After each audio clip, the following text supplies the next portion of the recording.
இங்க நிலாவும் சோழனும் ஒரு பக்கம் எப்படியாவது அந்த பொண்ணு போய் நம்ம முதல்ல நேர்ல பார்ப்போம், அவங்க கிட்ட என்ன ஐடியால இருக்காங்க அப்படிங்கறத தெரிஞ்சுக்கலாம்னு சொல்லிட்டு அந்த பொண்ணை டைரக்டா ஒரு காஃபி ஷாப்க்கு வர வச்சு அங்க போய் மீட் பண்றாங்க. மீட் பண்ணி அந்த பொண்ணு கிட்ட இந்த கல்யாணத்தை பத்தி உங்களோட அபிப்பிராயம் என்ன அப்படிங்கறத சொல்லுங்க அப்படின்ற மாதிரி கேட்கறப்போ அந்த பொண்ணு ஒரு முட்டாள்தனமான ஒரு காரணத்தோட சொல்லுது.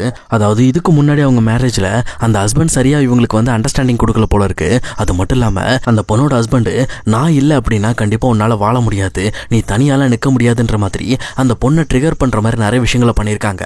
அந்த விஷயங்களை மனசுல வச்சுட்டு தான் அந்த பொண்ணு அவரை டிவோர்ஸ் பண்றதுக்கு ஒத்துட்டு இருக்கு. அதுலயும் குறிப்பா அவரை ரிவெஞ்ச் எடுக்கிறதுக்காக தான் இந்த கல்யாணமே பண்ண போறதா சொல்றாங்க.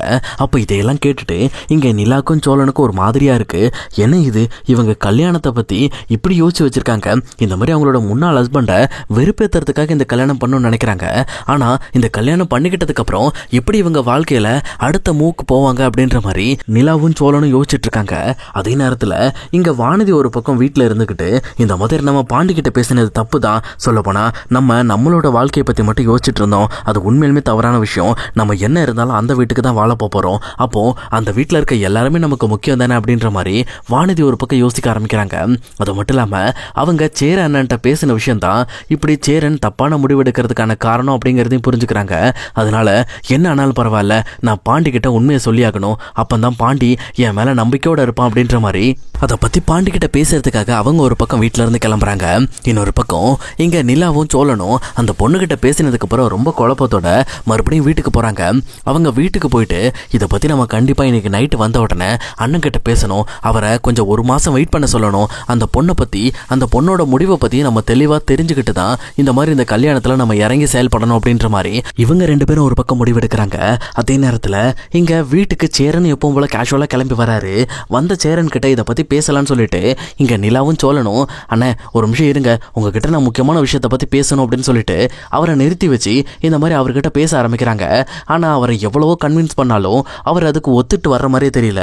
சொல்ல போனா இங்க பாரு நிலா, இந்த விஷயத்துல நான் முடிவு பண்ணிட்டேன், அந்த பொண்ணை நான் கல்யாணம் பண்ணிக்கிறதா முடிவு பண்ணியிருக்கேன், அதனால இந்த விஷயத்தை பத்தி நீங்க ரொம்ப யோசிக்காதீங்க, அந்த பொண்ணுக்கு வேணா இந்த கல்யாணத்துல எந்த ஒரு ஐடியாவும் இல்லாம இருக்கலாம், இப்போதைக்கு எங்க கல்யாணம் முடிஞ்சா போதும் இருக்கு அப்படின்ற மாதிரி இங்க சேரன் ஒரு பக்கம் நிலா கிட்டையும் சோழன் கிட்டையும் சொல்லிடுறாங்க. அது மட்டும் இல்லாம இந்த விஷயத்தை பத்தி இதுக்கு மேல பேசாதீங்க அப்படின்ற மாதிரி ஒரேடியா அவங்களோட வாயை அடைச்சு விட்டுறாங்க. இன்னொரு பக்கம் இங்க டைரக்டா பட்டறையில இருந்து வெளியில கிளம்பலான்னு சொல்லிட்டு பாண்டியும் முடிவெடுத்து கிளம்புறாரு. ஆனா அப்படி கிளம்புற நேரத்துக்குள்ள கரெக்டா அந்த இடத்துக்கு வானதி வராங்க. வானதியை பார்த்துட்டு பாண்டியும் கடுப்போட கண்டுக்காம அவர் பாட்டில் கடையை சாத்திட்டு கிளம்ப ட்ரை பண்றாரு. ஆனா வானதியும் இங்க பாரு பாண்டி, உங்ககிட்ட நான் ஒரு உண்மை சொல்லணும், சொல்லப்போனா இப்போ உங்க அண்ணன் அவசரப்பட்டு இப்படி முடிவெடுக்கிறதுக்கு காரணம் நான் தான் அப்படின்ற மாதிரி ஒரு பெரிய குண்டை தூக்கி போடுறாங்க. இது கேட்டு பாண்டியும் என்ன சொல்ற வானதி, நீ என்ன பண்ண, எங்க அண்ணன் ஏதாவது பேசினியா அப்படின்ற மாதிரி கேட்கறாங்க.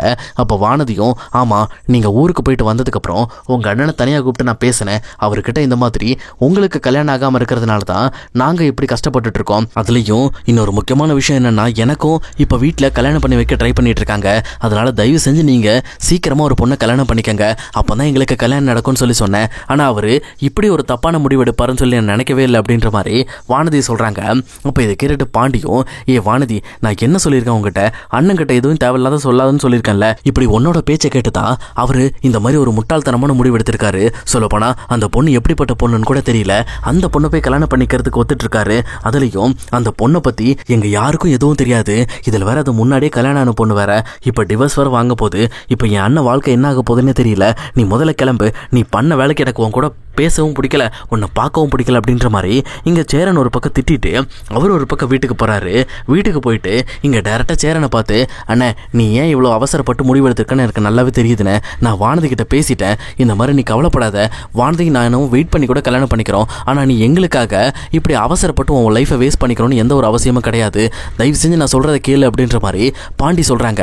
ஆனா அதை கேட்ட சேரனும் டே இங்க பாடுறா பாண்டி, வானதி சொன்ன விஷயத்துக்காக வேணா நான் பொண்ணு பார்த்ததா இருக்கலாம், ஆனா இப்ப எனக்கு பொண்ணு அமைஞ்சிருச்சுரா, அந்த பொண்ணுக்கு என்ன பிடிச்சிருக்குன்னு சொல்லிட்டாங்க, அதனால இதுக்கப்புறம் நான் எதுக்கு வெயிட் பண்ணணும், நாங்க சீக்கிரம் கல்யாணம் பண்ணிக்கிட்டா நம்ம எல்லாரோட வாழ்க்கையும் சரியா போயிடும்ல அப்படின்ற மாதிரி அவர் ஒரு பக்கம் பேசிட்டு இருக்காரு.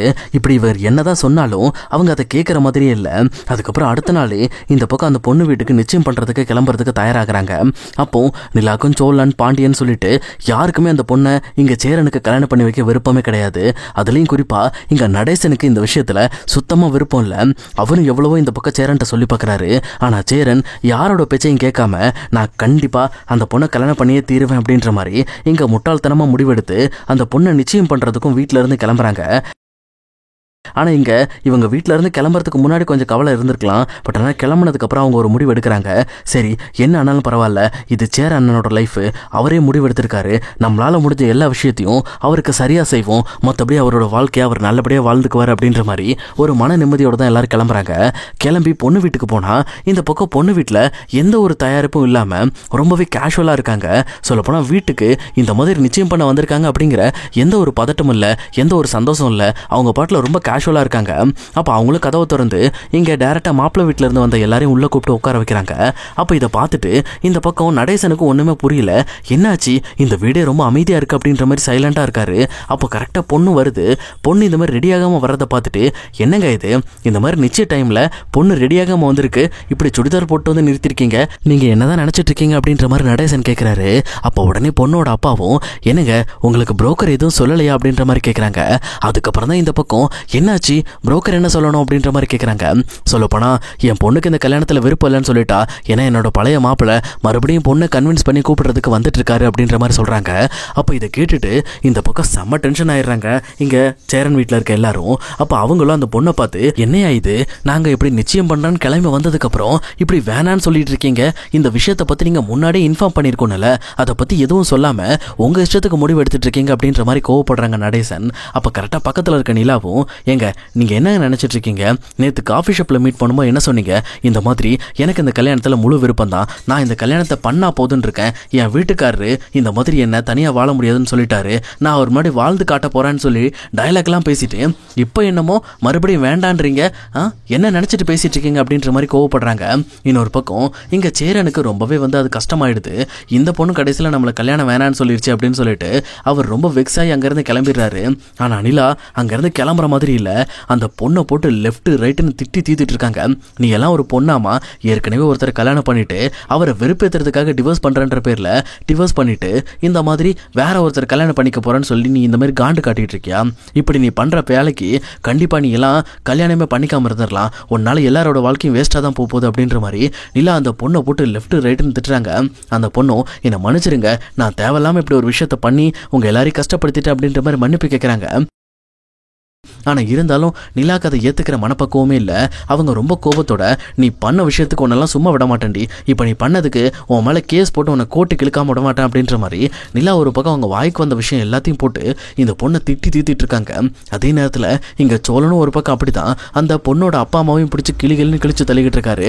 ஏங்க உங்கள் பொண்ணு தான் புத்தி இல்லாமல் இப்படி ஒரு முடிவு எடுக்குதுன்னா நீங்களும் கூட சேர்ந்து இப்படி முட்டாள்தனம் பண்ணிட்டு இருக்கீங்க, உங்களுக்கெல்லாம் அறிவு கிடையாது அப்படின்ற மாதிரி ஆளுக்கு ஒரு பக்கம் இங்கே அந்த குடும்பத்தை போட்டு வெட்டி வீசி இருக்காங்க. அதுக்கப்புறம் இங்க சேரன் கிளம்புனதுனால இதுக்கு மேல இந்த வீட்டில் நம்ம இருக்க வேண்டாம்னு சொல்லிட்டு எல்லாரும் டைரக்டா கிளம்பி இங்க வீட்டுக்கு வந்து சேரனையும் சமாதானப்படுத்துறாங்க. ஆனா சேரனுக்கு இந்த விஷயம் ரொம்பவே வருத்தமா இருக்கு. அதே நேரம் நடேசன் தான் இங்க சேரனை பார்த்து இங்க பாடுறா, உனக்கு இன்னும் வயசு இருக்கு, அவசரப்பட்டு இந்த மாதிரி தேவையில்லாம பாலங்குழியில போய் விழுந்துடாத, ஒழுங்கா அமைதியா உட்காரு, உனக்கான பொண்ணை நானே கண்டுபிடிச்சு கூட்டிட்டு வரேன்டா அப்படின்ற மாதிரி அவர்கிட்ட பேசி இந்த பிரச்சனையை சால்வ் பண்றாங்க. அதுக்கப்புறம் தான் வீட்டில் இருக்க எல்லாருக்கும் கொஞ்சம் நிம்மதியா இருக்கு, அப்பா பிரச்சனை எல்லாம் சால்வ் ஆயிடுச்சு அப்படின்ற மாதிரி அவங்க கொஞ்சம் நிதானமாகறாங்க.